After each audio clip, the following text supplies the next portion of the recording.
Welcome everyone to part 2 of our crosstalk training series, a mini-series focusing on sharing research findings in a clear and understandable language.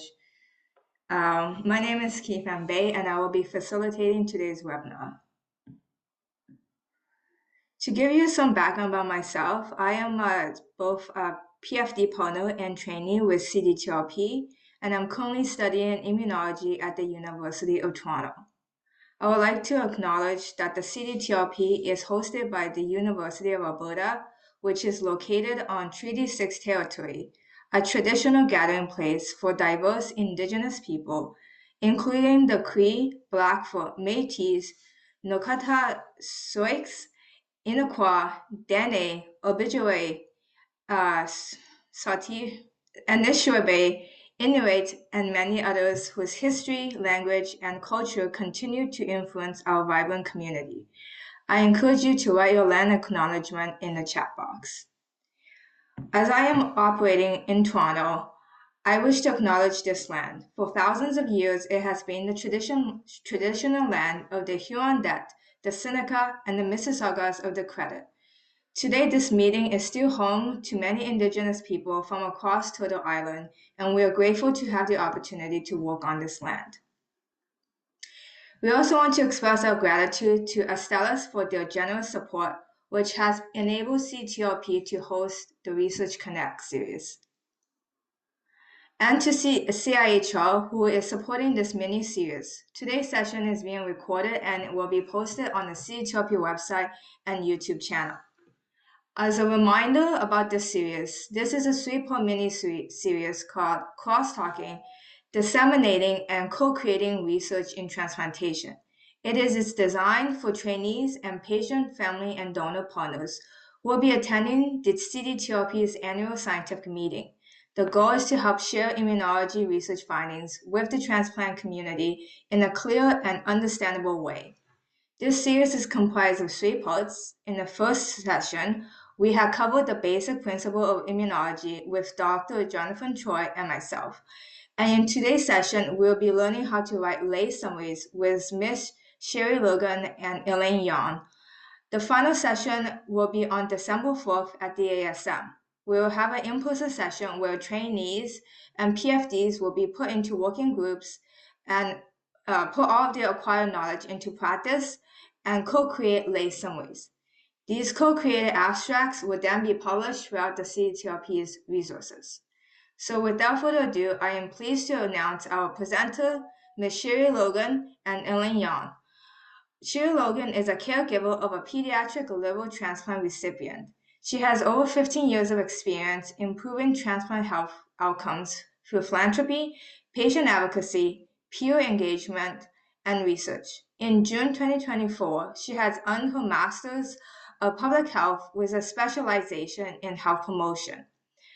Sherrie has recently joined CDTRP as a communication strategist consultant for the Tree COVID project.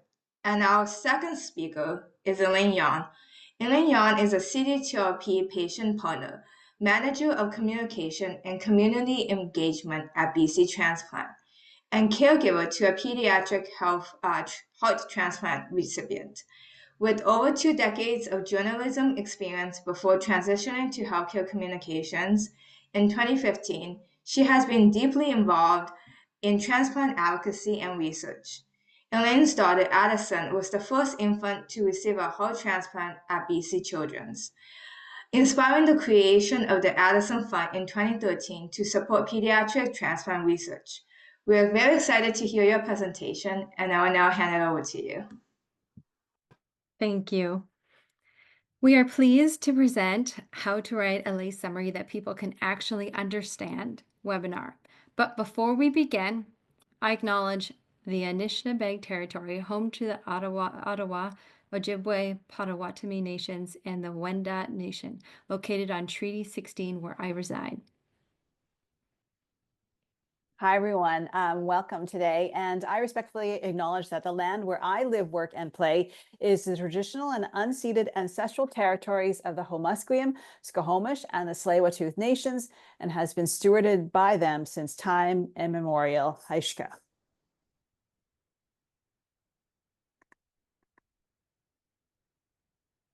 So today is our second virtual crosstalk session, and we are going to be focusing on plain language summaries. And this will really lay the groundwork for our in-person workshop in Calgary, as the plain language summary and the creation of the plain language summary is really the center of our hands-on activity that we'll be embarking on during the workshop. So what is a plain language summary? Otherwise known as a lay summary and a lay abstract in this webinar. It is a summary of a research project written in a way that allows general population or lay audiences to easily understand and use the information being shared. So you might ask yourself, well, why are these even really important? There's so many reasons. I mean, some of them are detailed on this slide, but really, when you want to think about the importance of writing the research in plain language, it's really about your goals and why you're doing this research in the first place. So if you're a trainee, a researcher, really, I assume that you're in this because you want to improve healthcare, you want to raise awareness, you want to get funders to pay attention to your work. And you can really only do that if the public understands your research and why it's important. Like, why should they care? And another really important piece of this whole exercise is to build skills, both for trainees, so we can teach trainees how to interact and partner with patients more effectively, as well as for the patient family donor partners, which is to develop those skills of creating a plain language lay summaries. And the skills that you learn about writing plain language lay summaries really can be applied to anything that involves translating your research. Plain language summaries are used by patients, their caregivers, their families, and public audiences to stay informed about research studies, health implications, and treatment options. They help inform policymakers when making decisions and shaping policies and practices. Public partners use plain language summaries as a vital tool for effective communication and collaboration between researchers and the public. Granting agencies require lay summary abstracts as part of grant applications and monitor progress on a project they are funding. Plain language summaries can help researchers and academics, especially from different disciplines, understand the significance of the research without delving into the technical jargon. I was part of the research team for the recommended characteristics and processes for writing lay summaries of healthcare evidence, a co-created scoping review and consultation exercise. The study was funded by the SPORE Evidence Alliance. Here is our lay summary. The research question was suggested by a patient partner to place attention on the role of patient partners can play in developing lay summaries. A lay summary is a summary of research project written for members of the public, including patients. A lot of what is written about recommendations for lay summaries, but none of it has been summarized. This study, one, pulled together and summarized all existing resources that made recommendations on features of lay summaries and/or the steps for writing them. And two, conducted meetings with people interested in lay summaries, patient partners and researchers, to gather their perspectives on this summary of resources. The study engaged patient partners in all aspects, including co-leadership. We found 80 resources on lay summaries. Almost all, 95% of the resources were written by researchers for researchers, with only 18% involving patient partners. The most common recommendations were to avoid jargon and remove unnecessary complex words. Only 13% of the resources had information about steps for writing a lay summary. People at our meeting did not always agree with recommended lay summary characteristics and found them oversimplistic. They felt that identifying writing for the intended audience of the lay summary was important. Every study should have a lay summary. Patient partners should have the opportunity to be involved, and greater attention should be paid to the steps involved in writing a lay summary. Lay summary development is complex, a multi-step process requiring inclusive of patient partners for their irreplaceable perspectives and contributions. The below reference, How to Write a Plain Language Summary, was co-created with our research team and SPORE Evidence Alliance, using our research findings to create a resource tool, including a set of steps for writing a plain language summary for research teams. So now we get to the 6 steps, as Sherrie mentioned.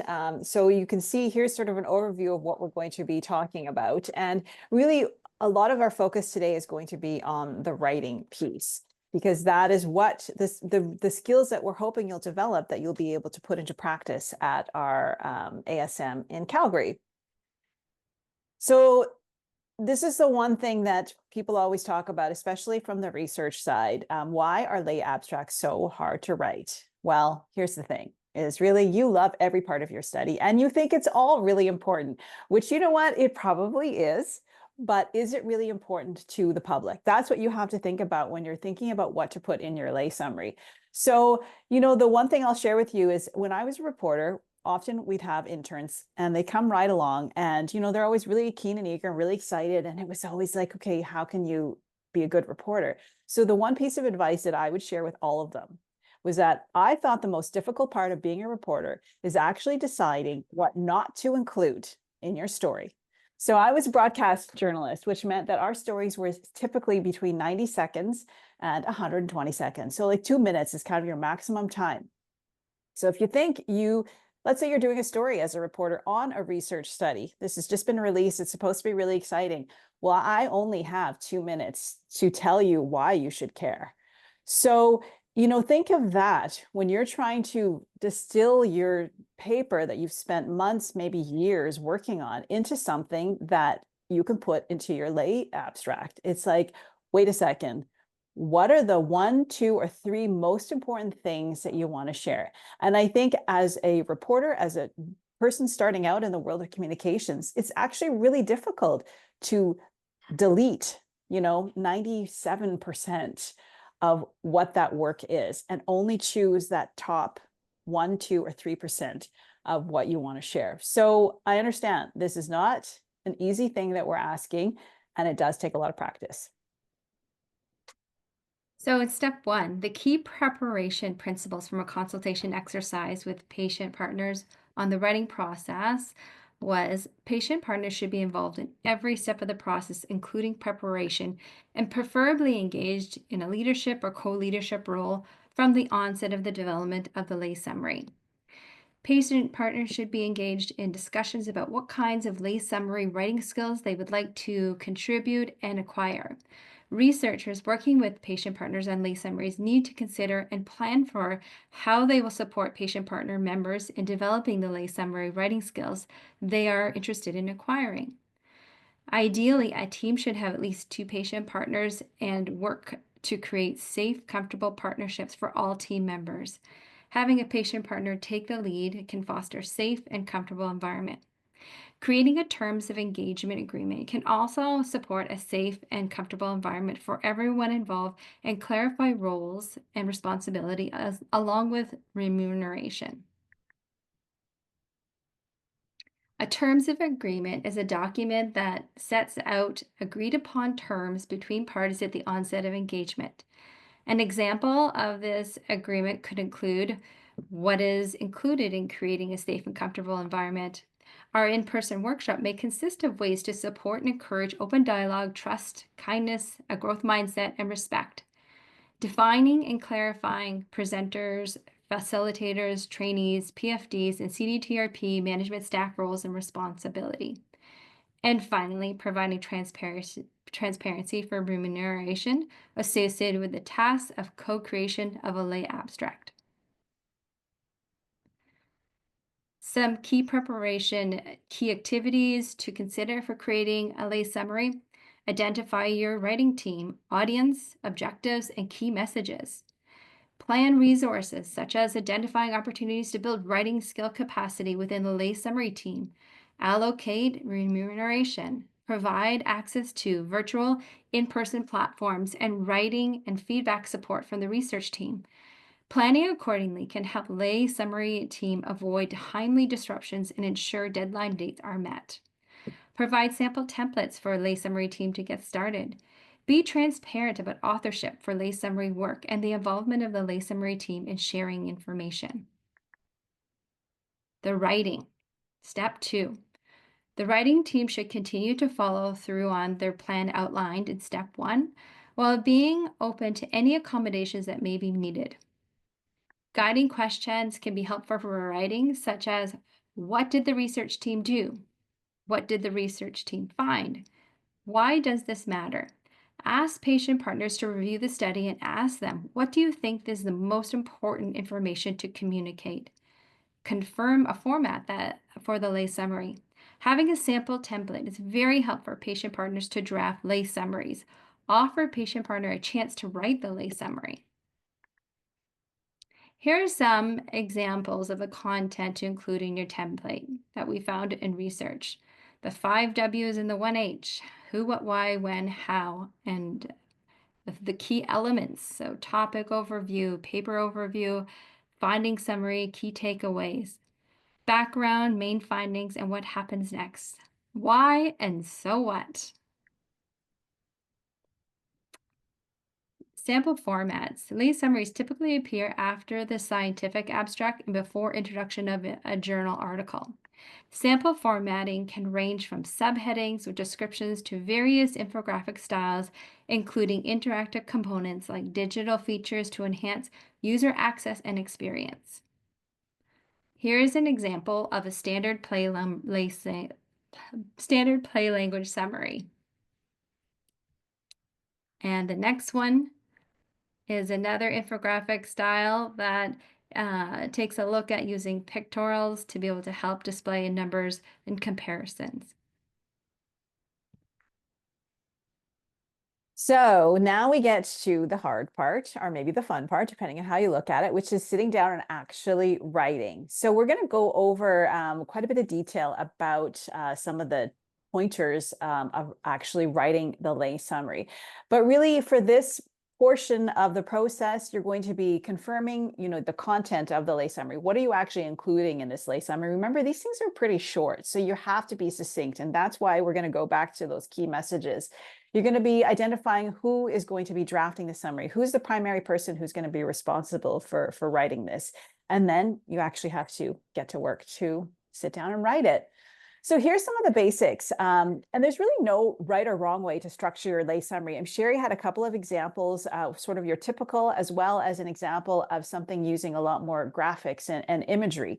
So there are many, many different ways that you can present your lay summary. So when it comes to a sort of more typical written lay summary, you're looking at things like chronological. That's sort of an obvious one. You're writing it sort of in the order of how it happened.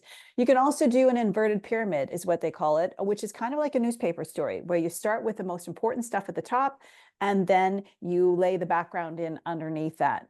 But really, all the summaries should center around the 2 W's and an H. I mean, you can include all the other ones, but when it comes to the very important ones, it's the how. How was your study conducted? Was there anything significant about your methodology? The second one, the why. I mean, this one is probably the most important one, which is, why is this important? Why should anyone care? Like, as Sherrie said, so what? So you did all this work, so what? And then what did you find? What were the results of your study? The significant ones. In your lay summary, you really want to focus only on things that matter. And you can include, like I said, the other W's, the who, the when, and the where as well. And if you look at that word count, 150 to 500 words, this is not very long. And this is what makes it challenging. Remember what I said about that whole like 90 seconds to 120 seconds? Like, you need to condense, and that's where it gets difficult. What do you leave out, especially when you love everything about the work that you've been doing? So key messages, we speak a lot about key messages, and the term key messages really applies to really any sort of communications that you're planning to do. So these nuggets about your key messages, really, you should take them to heart and remember them. And whenever you're trying to communicate anything, whether it's your research or something in your personal life, think about those key messages. So it's whatever you really want people to remember, right? What is it? If they have a conversation with you, if you're in the elevator, for 30 seconds, and this is like a giant funder who maybe has like millions of dollars to support research, you have 30 seconds to tell them why they should care and why they should support your research.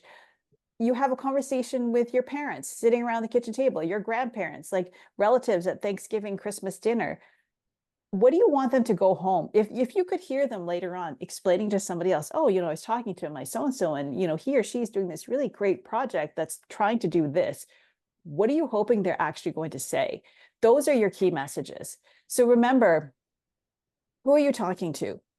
And who's going to care about this? And why should anyone care? You also want it to be minimal. Again, I always use like 3 as the magic number. And then really, where is the wow? How are you helping people with your research? Remember, it always goes back to people. Even if you're doing bench science and it's very, cell molecular DNA kind of focused, isn't your ultimate goal to help someone? So how is that ultimately going to help someone? So think of those kinds of things when you're working on your key messages.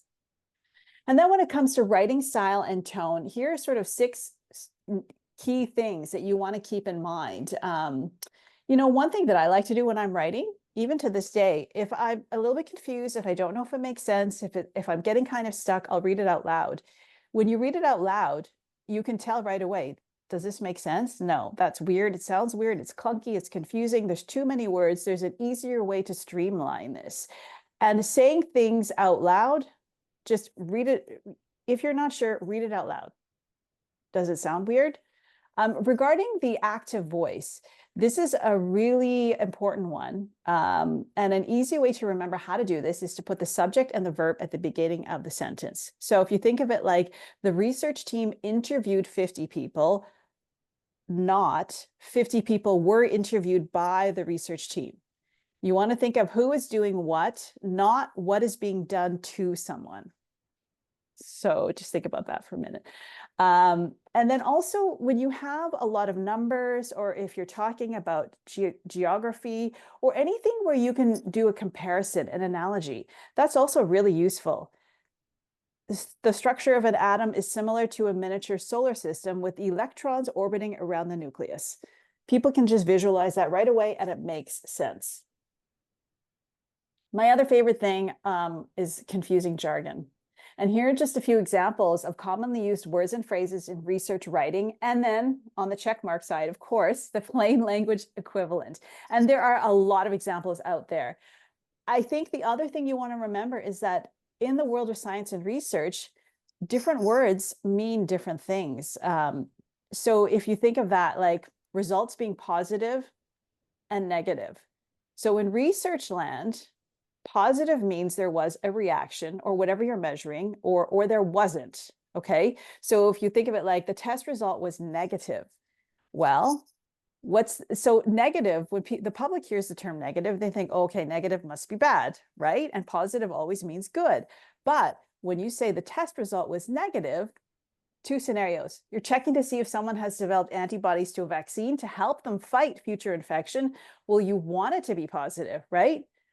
But if that means the test result was negative, then that's actually bad. So that makes sense in the public. So negative, bad, positive is good. But what if you want to test to see if they're positive for EBV? Well, positive is bad. So, I mean, you could just hear the confusion as I'm trying to explain this to you orally, right? Like, so if you think of a public member of the public reading something that says this is positive, this is negative, how are they supposed to know if positive equals good, which is what they normally would think, or if in this case, positive equals bad? You need to spell that out for them so it's very clear. When it comes to your grade level, you'll often hear people use this as well when it comes to writing in lay language. You're aiming for around grade 8 or 9 reading level. So here are some tools that you can use, that you can input your content into, and it'll tell you what the grade level is. But remember, it is just a general tool. It's not actually checking to make sure that your writing makes sense, because what they're looking at is things like words, sentence length, the structure. So again, not whether or not it actually makes sense. Again, read it out loud. Always when you're not sure, read it out loud. So we're going to pause for a moment and let you guys do a little bit of work. The most important part, arguably, of your lay summary is the title. In many ways, it's like the headline of a news story.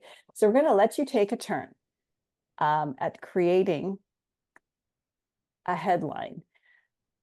And when you think about this, like, I think a lot of times people just think of the headline as kind of the throwaway thing they do at the end, because it's difficult to write a good headline. And there are people whose job it is to write a headline. That's what they do every single day. But how many times have you clicked on something because the headline sounded really interesting? And this is why a headline is really important.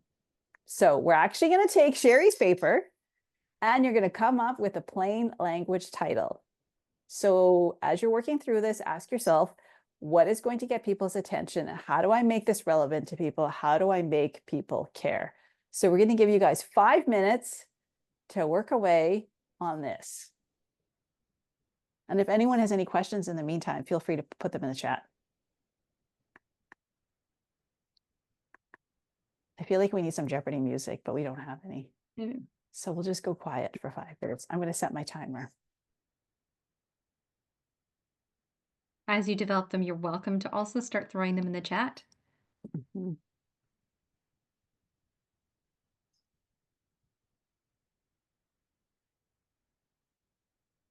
Don't be shy, because there's no wrong answer here. This is the beautiful thing about writing, is that there's never an obvious wrong.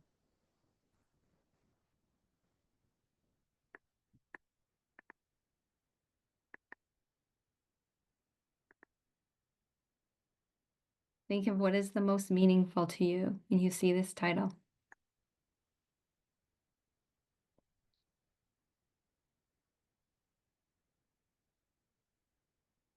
We know you guys haven't read the whole paper. I know Sherrie gave a summation of what was in this paper, but even what you think it should be about based upon the title and the description that Sherrie's provided.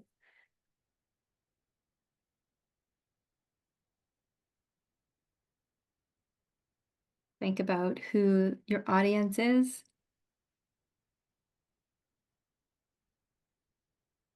I think Linda's popped something in there. That was fast, Linda. How to write a health research lay summary. Awesome. It's really good. You've covered it off.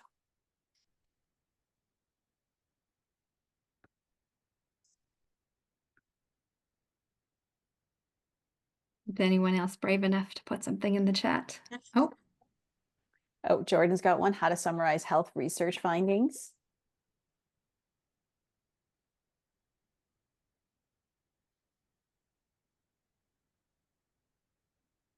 Best practices for writing lay summaries in healthcare. Oh, so many. See, look, and they're all kind of saying the same thing in the end, right? But you see how already we have 4 different ways of saying it, and the words are all different. Okay, we have a couple more minutes. So yeah, again, feel free to pop it in the chat, or if you want to come on when we wrap our time here, then you can also say it out loud and share with the audience. got a guide to making health research readable. Awesome. Steps for describing health research studies to the public. An exercise in writing healthcare lay summaries. This is amazing. You guys are incredible. Lay summaries, guidelines, co-design, scoping review. Guidance for writing lay summaries to communicate healthcare findings to the public. Oh, really good. Yeah, this is really good considering we've given you only just a few minutes and you don't actually have the whole paper. How to use play language for health researchers. How to reach a lay audience, a review of best practices. They're so juicy. I love them.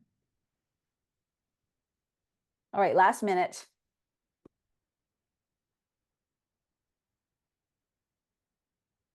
Using play language to describe your research, what patient and families want to see. Nice.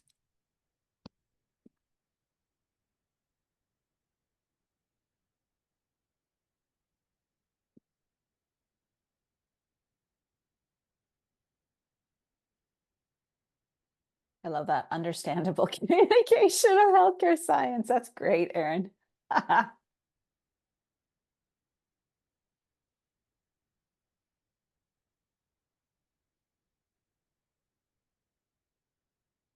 All right, so another 15 seconds here.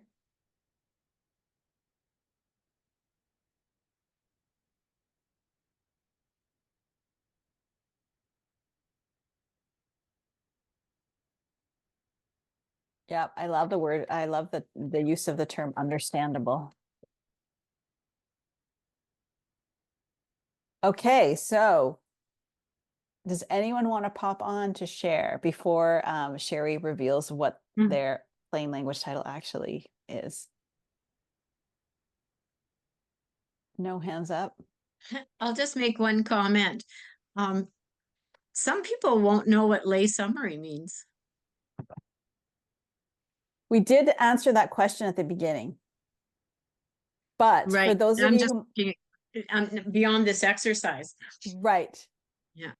I think, you know, I always, when I hear the term lay summary a lot, I'm always like, oh, who came up with that? But then I always have to remember it's layman's terms. Yeah. That's where the lay summary comes from. So I agree with you. And you know what? The thing is that it's not, it's Sherrie, is it labeled as a lay summary? Like the way that's presented in the research papers? I can't remember. It's plain English summary. That's the way ours was titled, was under the subheading. Thanks, Linda. Good point.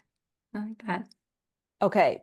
So if there's no more examples that people want to share, I'm going to flip it over to Sherrie. Drum roll, please.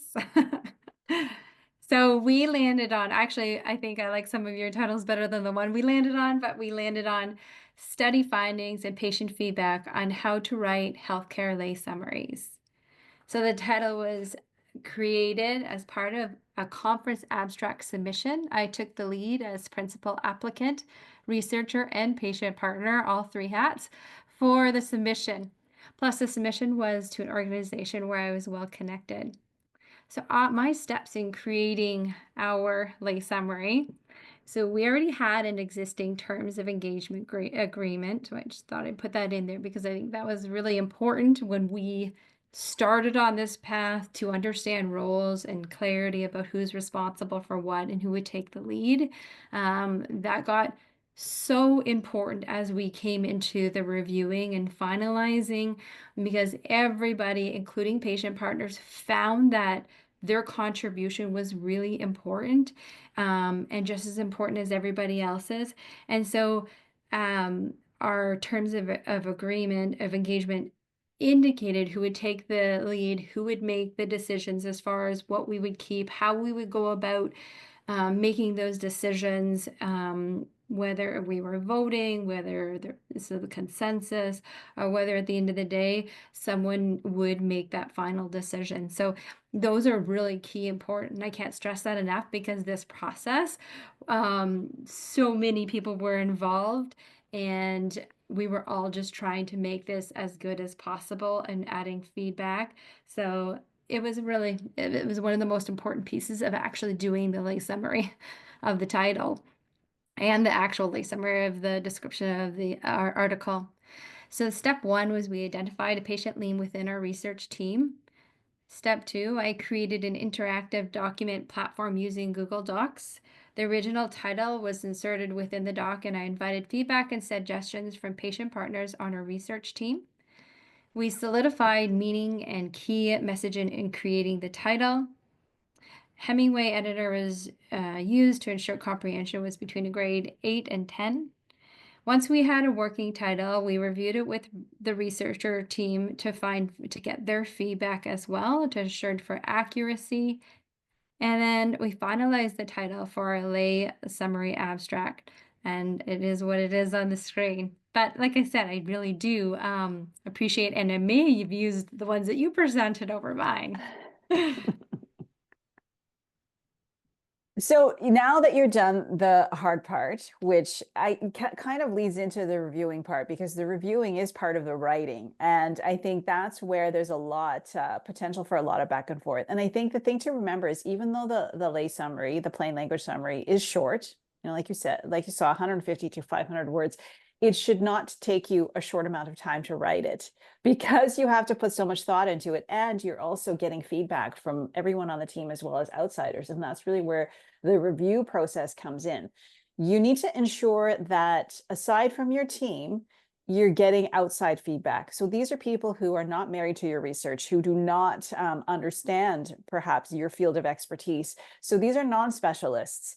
You need to send it to them, see if they understand it. You can interview them afterwards, ask them, like, what was your take home from this? You read this, what is your understanding? Like, tell it back to me. You know how when you're trying to explain something to a kid and you're like, did you understand what I just said? Can you give it back to me? So this sort of back and forth dialogue, so you can really gauge, what did they understand? Did they really get the messages that I wanted to make sure people will get after reading this? So this is a back and forth, many rounds potentially. And when people do provide honest feedback, don't take it personally. They're not saying that your work is terrible, or that the words, or that you're a terrible writer, any of that.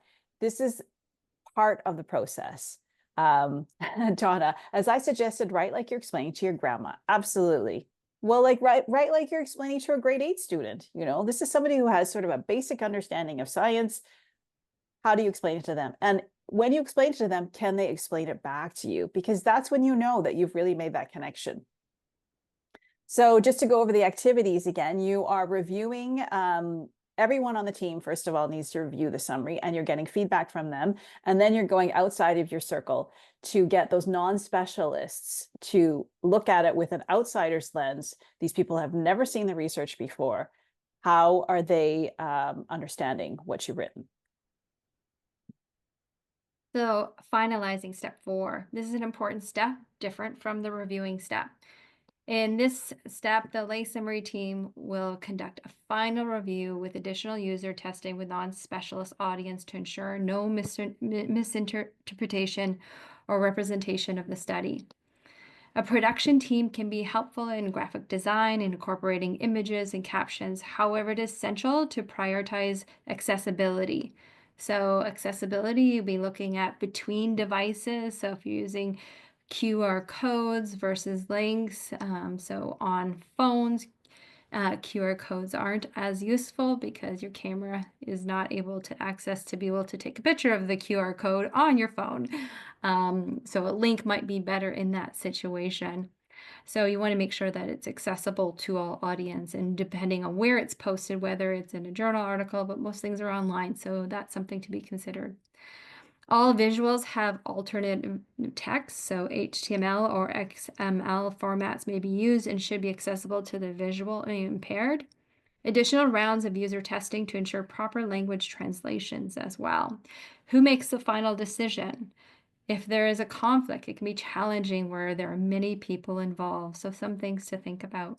Again, the terms of engagement is a great document, living, breathing, to ensure that that is all satisfied. Review the draft with the entire research team to ensure accurate content. Incorporate feedback into the final lay summary draft. The research team can submit the lay summary to a journal at the time of manuscript submission. It is amazing how many researchers do not realize that this is an add-on that they can add at the same time. It's something that can be linked to the document. So it is a very important piece to have done in a timely manner, because we often know that manuscripts often have deadlines that have to be met. So along with the manuscript, the lay summary needs to be thought of well in advance to ensure that that deadline date is being met for the lay summary as well. Something to think about.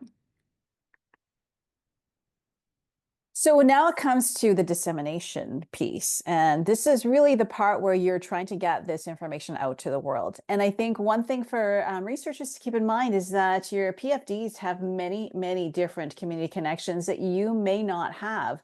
And so I think aside from the traditional research and medical forums, like papers or online journals, those are the sort of traditional scientific ways of sharing research findings. There are many other avenues that your PFDs can help open those doors for you. I know Sherrie, specifically as a good example, she was able to tap into many different audiences that her investigators had not ever had before. Think of the groups that you're involved with, PFDs, your community groups, your other research projects that you're involved with. There are so many more ways to share research. And I think when you think of even social media, this is a way a lot of people get their information. And this is also, you know, just to make it really a reason why you want to get it out there, funders. Funding comes from a lot of other sources these days, and funding is limited. It's not just the CIHR, the government grants. There are other sources of funding in the community. And if people don't know about your research, they're not going to be interested in funding. And the first step is letting everyone know about your research every way possible.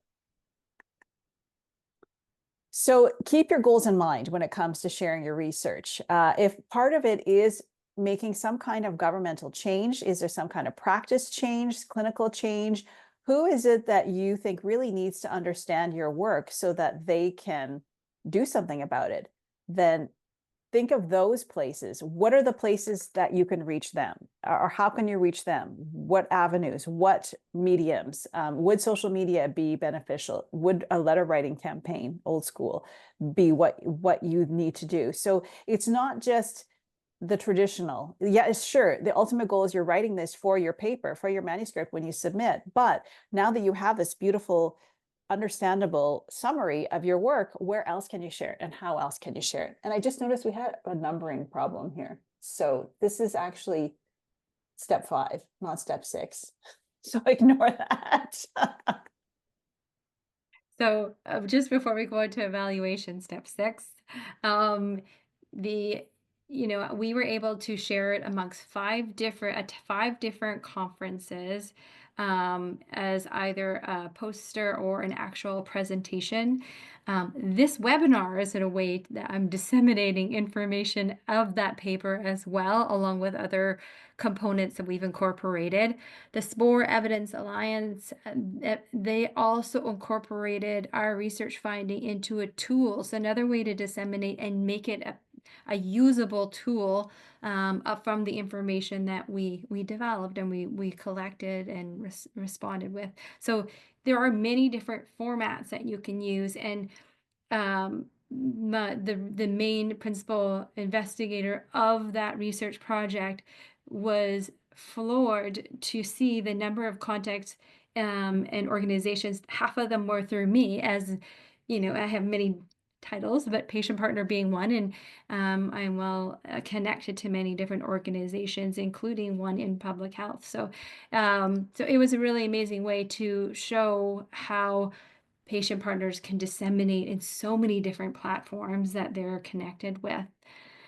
So step 6, evaluation. This step should be taken once the lay summary has been disseminated. Evaluation of the lay summary process can help you understand what worked and what needs improvement or consideration for creating future lay summaries. Could you consider using experienced patient partners as future mentors for future research as well?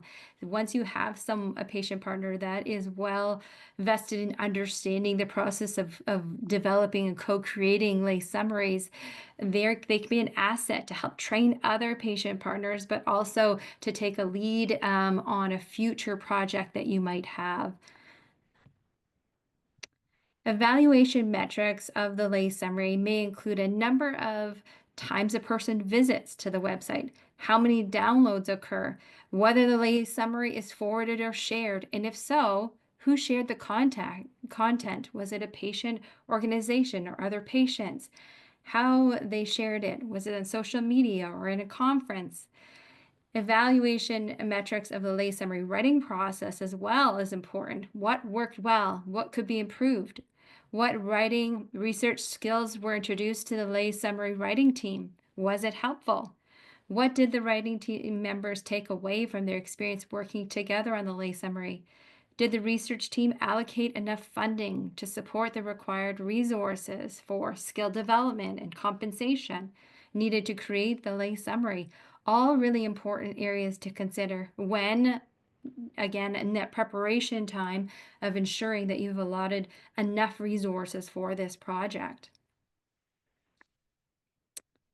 So this slide is very busy. We don't expect you to read it, but in preparation for our in-person meeting, there are a lot of excellent resources in this templates, guides, and checklists within this list. I want to make sure I'm very clear that this list aren't journal articles.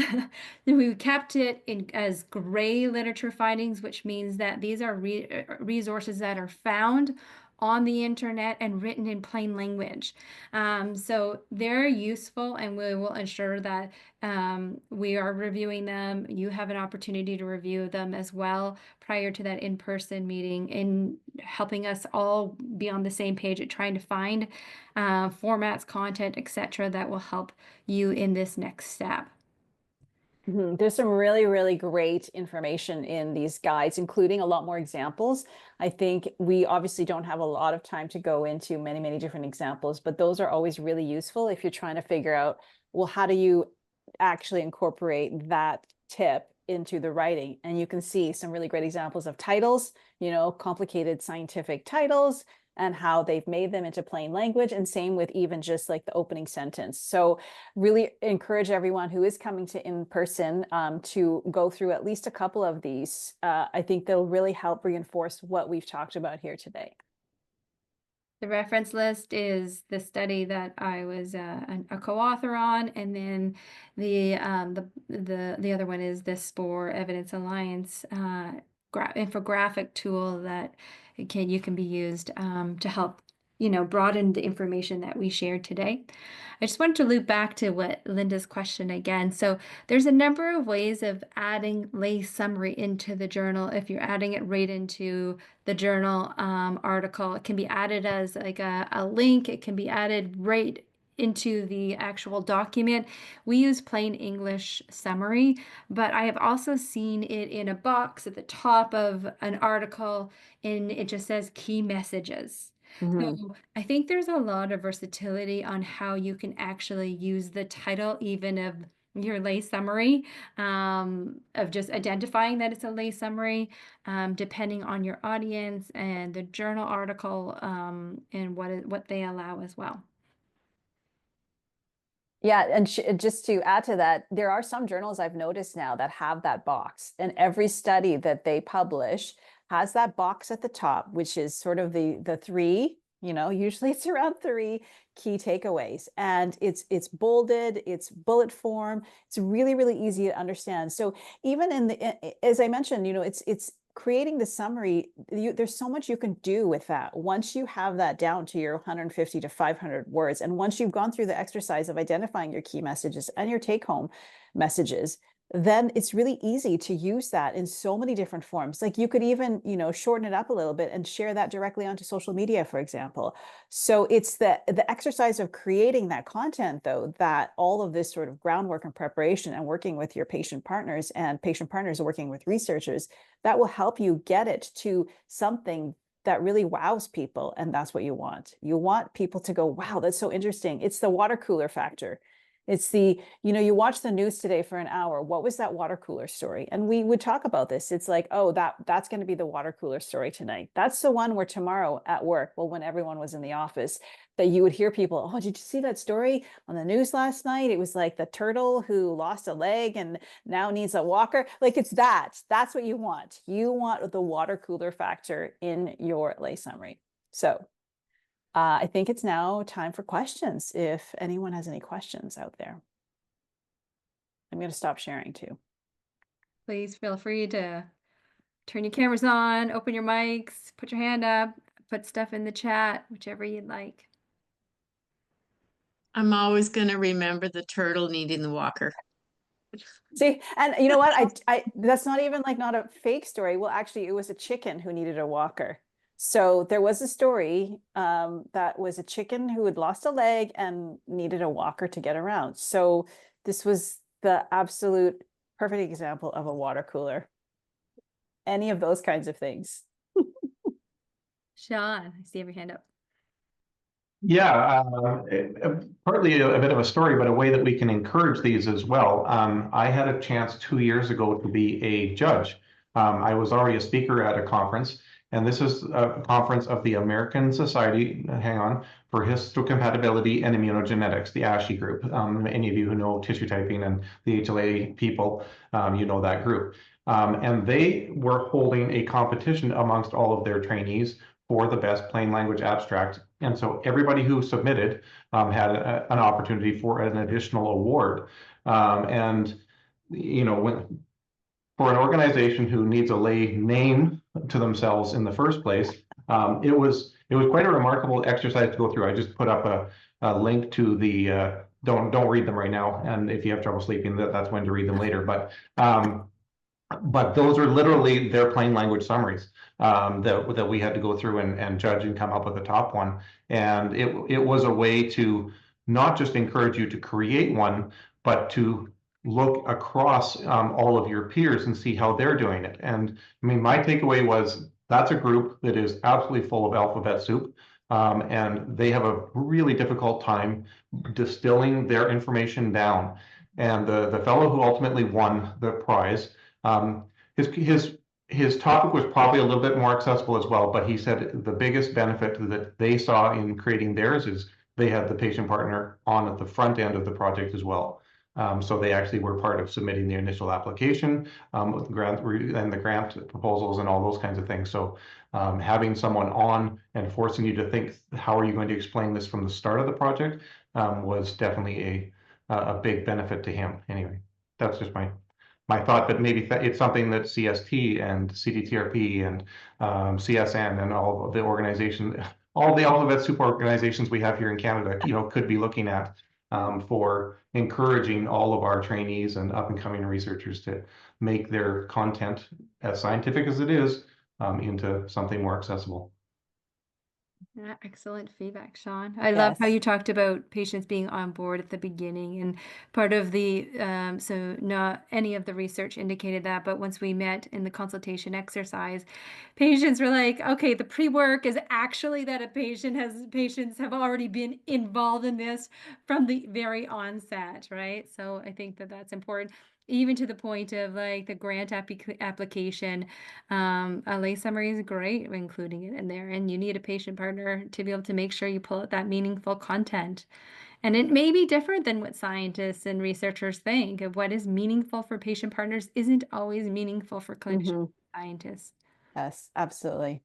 No, thank you, Sean, for sharing. And I think that's just such a great, you know, thing to keep in mind is that if the patients are embedded at the beginning, well, already the research team has had to have practice explaining to the patient at their understanding what I want you to help me with this. It's like, well, what are you doing? Okay, well, this is what I'm trying to do. Well, I don't understand. Okay, like, so you mean you're doing this? No. This is like, so there's this back and forth dialogue right from the beginning that I think would make the process of writing the plain language summary much easier. Obviously, putting patients in at the beginning is the way to go. But even if you can't or you haven't, then finding a way to incorporate them, the plain language summary is a great way to do it.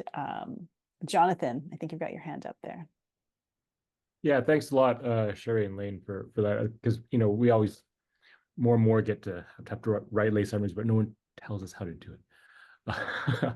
So I appreciate that. Just just from a researcher perspective, right? When we write them, Sherrie, can you just describe when you guys did your lay abstract, like you know, the time it took, right? How many meetings, how many back and forths, right? We write papers and there's tons of back and forth. It takes a while, right? And just kind of how was that like for your lay summary? So it's one thing, you know, capturing all the data and then saying this is what we have found, but then actually applying it and doing it was a whole other game. We really relied on the terms of engagement, like I mentioned. It took the deadline date. We went right to the deadline date, and ideally we would have had, you know, a month at least to be able to get this to the point we needed it to. It was, you know, needed, and it was our whole focus was on lay summary, and we left it to the end, and it was a lot to be able to put in. It took emails back and forth, and people, you know, there was really great content, and patient partners aren't used to getting feedback, I found in our experience. And so when we decided to go with some things and not other things, it was really challenging to ensure that everybody understood how we were making those decisions, and to accommodate, like allowing people to really give feedback as far as why they feel it should be included. There was a lot of back and forth and listening and understanding each other's perspective, being respectful. All of that terms of engagement was so important. And, it came to a point where it was really got tricky on what content to use.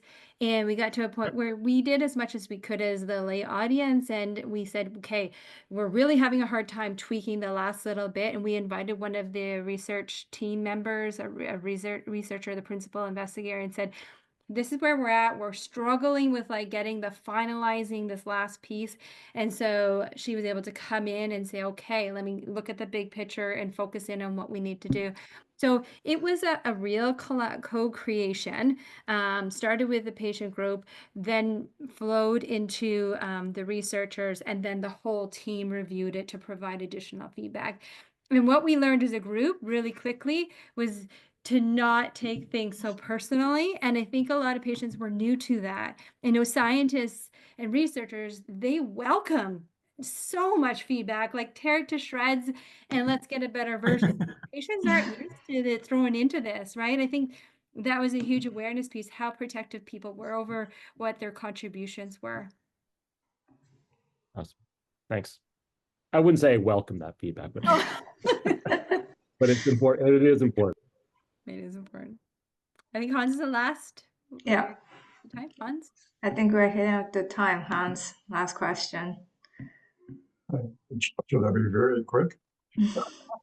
I'll speak very quickly and nobody will understand what I'm saying anyway. So, I do a great number of reviews for organizations, publications, and about 90% of the ones that have totally incomprehensible summaries. Most of them come straight from the abstract, the main abstract, and they take up this little sentence and they put that followed by another little sentence, to the point where it can be totally meaningless, even for people who have an understanding of what the study is all about, and can have a moderate, as I do, a very moderate understanding of the processes and all the biochemistry that goes behind it. And it's impossible. It's the only people who can actually write a proper lay summary, as has been said a number of times now, are the people who were our patient partners on the project. And the longer they've been on the project, I mean, if they start at the very beginning, if they are truly from the originals, then and have a reasonable command of the English language, you can do that, particularly with some of the guidelines that you guys are outlined. I think it was very useful and very practical.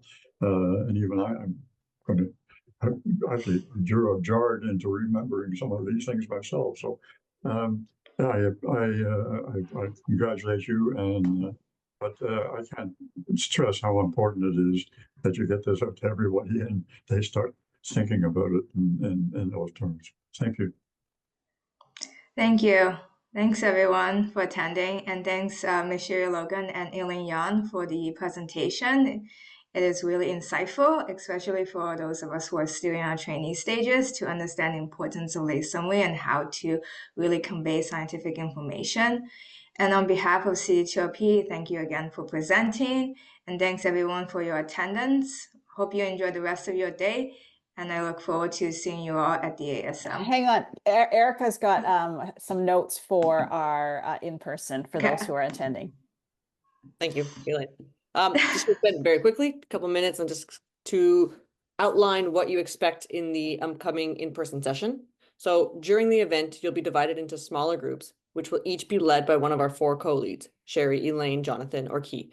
In these groups, trainees and PFDs will work together to collaboratively to refine trainee project-based abstracts. All participants will be receiving a copy of Sherrie's email article. I'll be sending out by email, as well as the slides from today's session. The in-person session does depend a lot on the trainees' abstracts. So trainees who wish to update their abstracts based on today's session, please send me your final versions by November 25th. This is a firm deadline, as I'm going to be printing multiple copies for the ASM to share with the patient partners. If I don't receive an updated version by then, I'm going to proceed with the version that you initially submitted for the ASM. If you want to confirm which one I have on file, you can send me an email at ekcroft@cdtrp.ca. The session is designed to be highly collaborative, and we're really looking forward to working closely to make the most out of it. Thank you so much. Have a great day, everybody.